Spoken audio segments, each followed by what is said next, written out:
Okay, this will be another short video for tonight, but it's so funny. Wyatt Claypool absolutely triggers this woman who's a BC politician. I've never heard of her, but anyway, Rohini Arora, MLA for Burnaby East, Deputy Chair, BC Government Caucus, proud Burna-Berrien. She says, at Gavin Dew, I invite you to see this from an anti-oppression lens.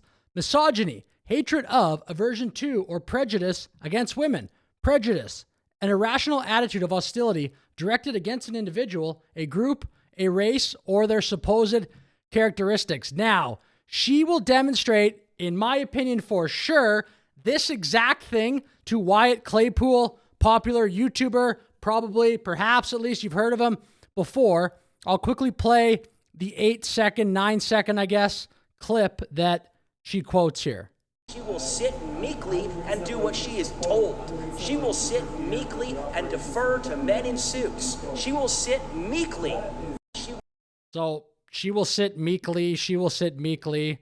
Whatever. Like, is that something to be upset about? I don't even know. I don't even get it. She will sit meekly. But anyway, she says, Rohini says, to characterize any woman as meek while any legislator should be focusing on the merits of the bill is to presume women are weak. Just, can you cry harder and then continue crying harder? Nobody cares. We don't care about this stuff anymore. Go back to 2020, the woke peak, which is a prejudice against women and falls right into the misogynist playbook, intended or unintended. I invite a bigger discussion anytime.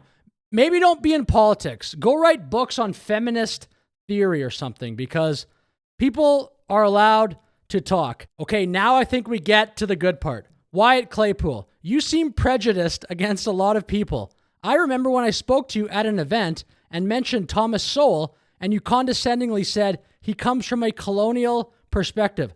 May as well have called him an Uncle Tom. Bars there from Wyatt. Now, this is the best part. She says, Wyatt, you're so repressed.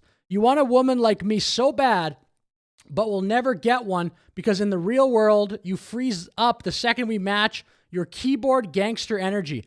Go away. The adults are talking. I mean, she said up here, prejudice, an irrational attitude of hostility directed against an individual, blah, blah, blah. So is that not her, again, as a politician, replying to Wyatt saying, you can't sleep with me? Is that not what she's saying here? People like me, come on. You want a woman like me so bad, but will never get one because in the real world, come on.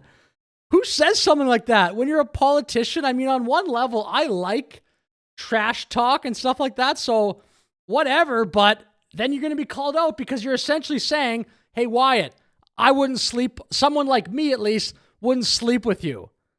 So if you're willing to accept the criticism, go for it with a comment like that. Wyatt says, you are in a running gun battle with Amelia Bolt, I don't know who that is, to see who can be more unhinged. Did I hurt your feelings? Lady, you got to get a grip. When David Eby gets taken out in the Palace coup by Ravi Cologne, again, I don't know who any of these people are, but whatever. I'm assuming they're all British Columbia politicians, probably, but maybe not. I know David Eby.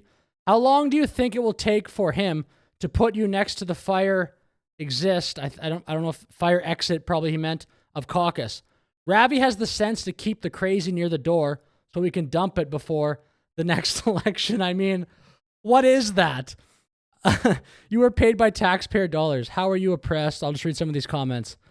Are you trying to get Kasari's job? I mean, I don't think anyone said it. I invite you to shut the F up. I think it's incredibly here we go. Incredibly sexist of you to say that a man can't criticize a woman for doing a poor job. Exactly. Just because he is a man doesn't mean he can't criticize a public figure. I, a woman, think you are the sexist one. Let's go. Shout out to this channel. That's pretty much what I said, just a different version of it, I guess. If you went so meek, you wouldn't have to resort to these pathetic tactics. Real woman move. You are nuts. Leftist ideology has fried your brain. Your stupid lenses are perverted. This is so funny. Define woman. So what about the actual issue? Okay, I think I was actually on the other post, whatever the first one, but that's fine. We'll take a look at some of the replies of the Wyatt, you're so repressed part. The adults are talking. Says the MLA posting middle school. Yeah, ridiculous. It is a middle school insult. How old are you? You're not a queen. You serve the people. Grow up. Why is a sitting MLA sending middle school level insult tweets on a Thursday night. It's kind of funny, but again, if you say things like this, you're on the internet saying wild stuff and essentially, again, saying to Wyatt, people like me don't like you. We would never be with you. What do you think people are going to say to that? 1BC, you are sitting MLA. You were not an adult. NDPers are stuck in a childish mindset. Anyway, with that said, I think you get the point by now. Thanks for watching. That was hilarious. Shout out to Wyatt Claypool. Thanks for the laugh. Everybody else, have a great day. And Wyatt, too, if you're watching.